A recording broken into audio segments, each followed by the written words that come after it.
So like the backstabbers, you know, like I grew up on that song. They smile in my face, those backstabbers. You understand? So that's like what Obama was, a backstabber. You feel me? He left us hurt. You got this one guy coming up and telling you, "Hey, look, you remember that one bully who was like, hey, at 4:30, be ready." You had time to run. You had time to call your moms. You had time to dust the fight. At least you had time. Yeah. Imagine that dude, you was walking down the block and then he just dope fiends you. Yeah. You could never forgive him, huh? To today, he dope fiends you in front of everybody. But that one bully who called you out in front of everybody and gave you a chance, y'all could become friends later on down the line. Ain't that true? So not you tell me, but your people. You tell me. Who do we hate more? The guy of our color. He didn't even give us nothing. This man right now is passing out $20,000, $30,000 to each person that can go to Bank of America. He's passing out more reparations. He done did more. Look, he crumbled the whole system. He said that this is a broken system. I'll break it. I'll break it.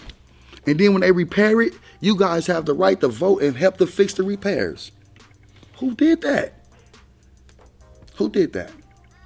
Now, once again, in the beginning of the shrimp, fuck Trump. At the end of the thing, fuck Trump. But remember, fuck the whole White House and the whole government. I think all presidents are puppets, bro. In my opinion, I've always thought that they don't really run shit. Like, it's somebody on top of them that's really pulling the strings, you know. The world leaders. Yeah, the 1%. You know, like I said, like the world leaders, you know, like, I was laughing about this the other day. This guy was coming and telling me about the world leader. I was like, so when Mexico and Ethiopia and just all these other poor countries, when they come in every year, they have a meeting of the world leaders, right? Yeah. So when these poor countries come across these rich countries, when did they ever ask them for some money? I'm talking about Haiti just sitting right there, bum as a motherfucker. Trump walking in, balling as a motherfucker. He ain't never walked up and like, let me hold $1 billion. I'm talking about like the niggas in Africa did they come riding on rhinos? Because they damn sure went in no private jets. I mean, like they came and they seen the other world leaders coming on them jets and they didn't say, hey, can y'all throw us a bone? Hey, what did you do to make your country something? Hey, where? Wait, isn't the richest man in the world from Africa, though? Okay, so we could go there. So, I saw it on a documentary, but he's evil, bro. From what I saw, he was killing. Let's say we're gonna go here with this. When I say about this racism and everybody give these Caucasians so much credit, you know. In my travels and my studies, like I'm gonna tell you like this. So, us being Hispanic, I'm being from Salvador. You know what I mean? El Salvador is poor. It's poor. Mexico is poor. But when you get to the country, it's rich people live there that are El Salvadorians and Mexicans. Like when you go to Mexico, like the government and the cartel is living like, wow. So I asked a Mexican brother, if the cartel people is living this wild and then the Spanish people are poor, who robbed them then? If the richest man in the world is from Africa, but the Africans is the poorest country, who robbed the Africans? So you got to understand that you can't blame the people. Black people hurt black people. Mexicans hurt Mexicans. Asians hurt Asians. And therefore, and then they all come to a meeting in the end of the year and they laugh at it. You a puppet. You the puppet. It's not the president. It's not they're the comedians. You're not even the audience. You are the joke. I want you to understand this. As you go, every time you come outside and you hear your politician, he's a comedian. You're not the audience. You're the joke that he's talking about, that the audience laughing at. You got to understand these things about yourself, people. Like I keep telling people, it's an identity crisis when an old white man that don't love himself can tell you about love. It's something wrong with you physically in your mind. You know what I'm saying? Like physically, you guys are diseased. I'm gonna need you guys to stop eating this meat. I'm gonna need you guys to get this soda out of you. I'm gonna need y'all to put down some of them blunts. I'm gonna need you niggas to throw that motherfucking heroin away, all them Xannies and all that narco. And all. I'm gonna need y'all to get right. I'm gonna need y'all to see what's going on. As far as my Spanish brothers, yeah, I'm gonna call you out. Y'all gotta put that pookie down. Y'all gotta go take that crystal somewhere else. Stop beating up all the hyenas. Stop having them walk around with all them craters in their face because y'all giving them all them drugs. Black people, stop pimping all your sisters. Bitches all over the streets. They just pimping them left and right. You feel me? I feel that anybody is a pimp is because he feel like he's not masculine. So he take it out on a woman to feel masculine for her. I feel all people that do drugs, they hate themselves. They don't know who they are. I feel like all people that's addicted to liquor is just lazy. They don't want to do nothing with life. So they come drunk so they can say, I was drunk. That's their reason. Excuse. It's their excuse, exactly. We got to wake up from this retardedness, bro. And I know people probably like, he's saying a lot of crazy stuff and he's saying a lot of retarded stuff. Maybe. But God said, for he who have ears, he can hear. And for he who have eyes, they can see. Trust me. Like I said, I respect your opinion, bro. I don't agree with everything, but I get you. You know what I'm saying? My platform is not a biased one. I don't intend on it to be just everybody who agrees with me or, you know. Exactly. I want to hear your point of view or your perspective, you know. The people. The people I'm talking to. The people. Because as they comment on it, I want to give them some of the comments that I want to answer some of their questions. You know what I mean? Yeah, and so, I appreciate, you know, you. Yeah, but you know, it's like nothing no one person to say will ever be it. Mm-hmm. You know what I'm saying? It's nothing that I can show you or do because I've made so many mistakes in my life. No one's perfect. But that's what make it hard to listen to somebody. Is the fact that we all got this personal profile over our head. And then at times, like even when you ever ran across a good person and then somebody had kind of told you something about them and you had kind of changed your way of heart. But at first when you didn't know about that information, everything was cool. Like, you know what I'm saying? Like, that's kind of like what people do.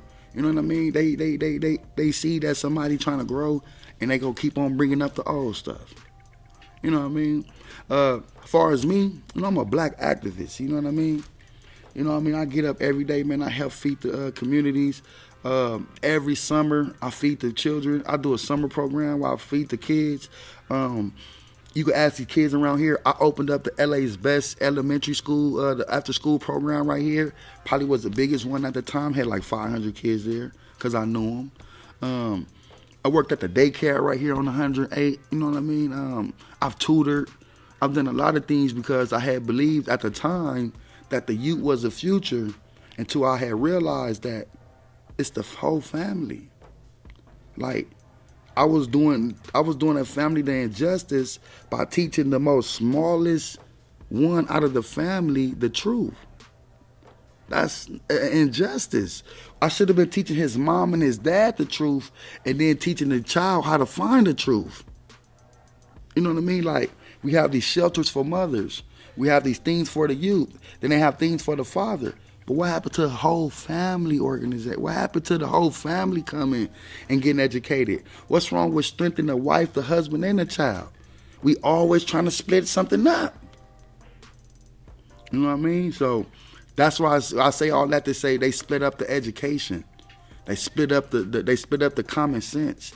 They split up the things like that to where me and a dude who was growing up in the same block, in the same struggle, we have totally different beliefs. You feel me? What's your thoughts on coronavirus, bro? Fake. It's fake? Yeah, it's fake. It's radiation. It's 5G radiation. The government come up with a way. So actually it was two things going on in the government at that time.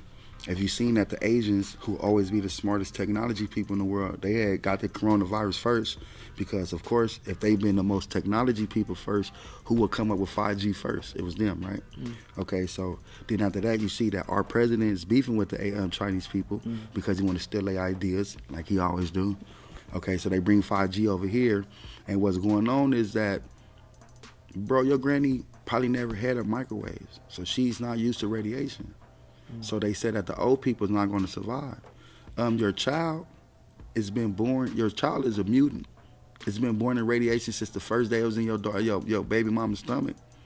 And so they said that the children's not affected by it because the children are born of radiation. So you have the older people and you have some of the people like me and your age or a little older is getting affected by the radiation. That's because who play on their phone more, my granny or me? My granny is not prepared for this radiation that came to her way. So of course it took her out. But to all people, they say that coronavirus, for all viruses we had, there's a scientific background behind it. So I want you to go scientifically read up corona because they said it was here before. And I want you to find them symptoms. Then I want you to go read up radiation. And I want you to find them symptoms and you tell me what is coronavirus. Coronavirus is radiation poison from 5G network that was brought by the government to take people out. It's a new world order. The strong would survive. And then all of a sudden, they have a news TV show called New Mutants. Well, I'm sorry, you are the new mutant. You're not X-Men no more. It's New Mutants. You know what I'm saying? You're a mutant. Evolved. Yeah. So you don't wear a mask? You don't? Yeah, I wear a mask. When it's required? Just when it's required because you don't wear? It's been a Muslim. If I die of a martyr, of doing Allah's business, I'm not only going to be accepted to heaven, the angels are going to come personally take me to heaven. So if I walk outside every day ministering, doing the Lord work, trying to be the best person I could be, and Corona take me out, well, thank you. Call it a martyr. If anybody know, if you know that word, you probably taking it hard for you, but all people that know anything about Islam know the power of being martyred. It's something that Malcolm X prayed for every day. All the prophets pray for every day that they be martyred, that they die doing the will of Allah. That's what I'm doing. So whatever happens is gonna happen. There's no fear there. You know what I mean? To see my son or my mom hurt by corona, that could break me down. But for me, man, I'm a Muslim. I'm already one. You know what I mean? I'm already ahead of the game. So, but I mean, do you believe if you was to contract it, then you could potentially give it to your kid or your mom? Yeah. I can't contract that disease. I can't contract. Allah, only thing can happen to me is prevented by Allah. Mm-hmm. He wouldn't do that to me. I'm here for a reason. He need me right now. Not like that, but I'm saying that I have to do his work. I need him, but not saying like that. I'm saying I'm doing something for him right now. You know, you send somebody to the store, you need them real quick for something. Not saying you need them, but they're doing you a favor. Mm-hmm. You know what I'm saying? So I had got, you know, I was a diehard Christian. Let's take this right here. Let me show you something. I was a diehard Christian, you know. I got Christianity tattooed all over me. I've been to prison, all type of, you know, it's impossible. You know, my Christian run was my granny, prison.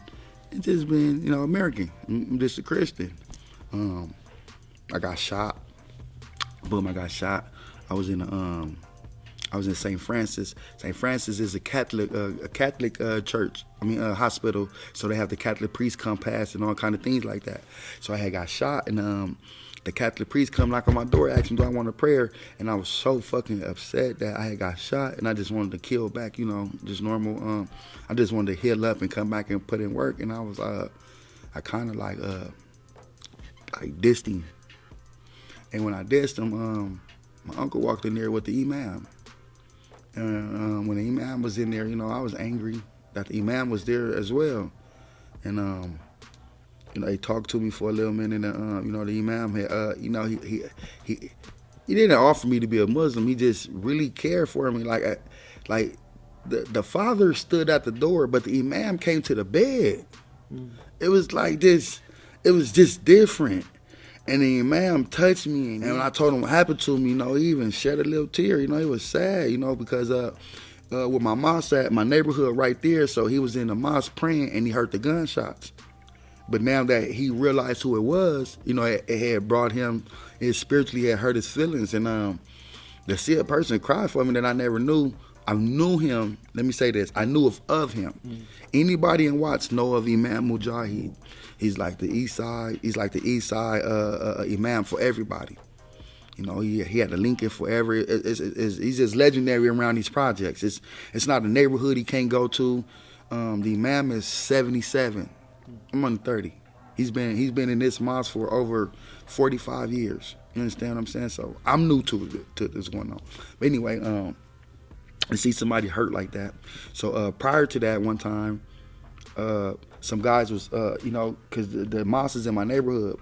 So I was outside one day gangbanging, and some guys got off the bus to come to the mosque, and I stopped them and I gangbanged on them, and I was trying to fight them, and they wasn't scared of me, and it made me so angry that they weren't scared of me. And I kept asking them, like trying to pump fear in their hearts, and they was like, they Muslim, they not scared of me. Like whatever I'm gonna do, it's gonna happen. And just to see that, like, cause I was a bad motherfucker. Boy, them niggas ain't know, like, you feel me? Well, if you knew. And the power of Allah, before I was a Muslim, changed my mind. So fast forward back to me being shot. The imam, he kept offering me to come to the mosque, to get some education, not to become a Muslim or nothing, but just get some education because the imam is a Black Panther. He was an old Black Panther, so he's a Black revolutionary. Period. First, so he was already just teaching me education on Malcolm X. I love Malcolm X, so he was teaching me about Malcolm X, and I came here and I heard a few kupas. A kupa is like a sermon. That's when people come, do their little pastoring and all that. And this blew me away, man. When it blew me away, this is what made me become a Muslim. I was talking about Jesus one day, bad, saying how he fake and he not this, and F Christians and this and that. And I went to sleep and I seen Jesus. And he came to my sleep, and he got on me, and he disciplined me, and he let me know about, in my dream, it was like telling me about the religions, that Christianity and Islam is one in one, and if you have to do the education so you can know what I was talking about, because I didn't know what I was talking about. And so it shook me up so bad that I woke up in the morning, man, and I'm talking about like literally ran to the mosque. I literally ran here, and when I got here, the imam was here, and I explained to him this dream that I was having, and I was telling him that Jesus, I was regular size, and Jesus was like the size of a building, and he was a dark man, and he had dreads, but he had on a red and white outfit that I always see, like the dashiki, and I was telling him that he came his face to me, and first thing he told me was, "I'm real." And when I came and told my imam that, he said, "Yeah, he's real." I said, "You believe in Jesus?" And he told me about Isis. I don't want to say his name wrong because, but he told me about Jesus' name in the Bible. And he told me the story of Jesus in the Islamic way. And I was just blown away that Muslims believed in Christian things. And he had nothing bad to say about Christians. And that just blew me away. So, as far as Islam go, like I said, I'm a Shia Muslim. Not Sunni, even though they my brothers. Not of the nation, not of the 1%er, none of that. I'm of Shia, which means that I believe in Ali. It's the Akubay. That's what you was hearing earlier, the Holy Family. I believe that Muhammad, when he died, that he made Ali his successor. And Ali was supposed to take on Islam after he died. The Sunni people believe that Muhammad was Muhammad, and he was born and he was gone. There is no successor. There is no nothing. He came and he was gone. But I believe in Fatima, which is Ali's wife, which is Muhammad's daughter. I believe in Muhammad grandkids, which is Hussein. So that's what I am. I'm a Shia. I believe in the Akubay.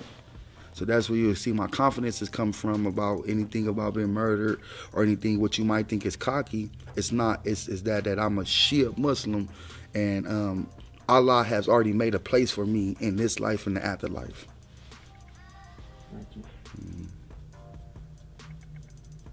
That's deep, bro. So that's when you converted over from, was when you had the dream or at the hospital? Yeah, no, I had the dream. And so, so the next day they came and they gave me the claim of Shahada. And the claim of Shahada is kind of like a baptism. And he told me before he gave me the claim of Shahada that Allah is going to remove the veil that's on my heart and my eyes so I can feel and see the truth. And then that's the God that you know now. So after I took my claim of Shahada and Allah revealed the truth to me, and he took the veil off my heart so I can feel the truth and also see it. I came up with solutions, and I came up to with answers to things that had bothered me for years. Mm-hmm. I know the answer to them now because Allah has removed that veil from my eyes, so I can see the truth now.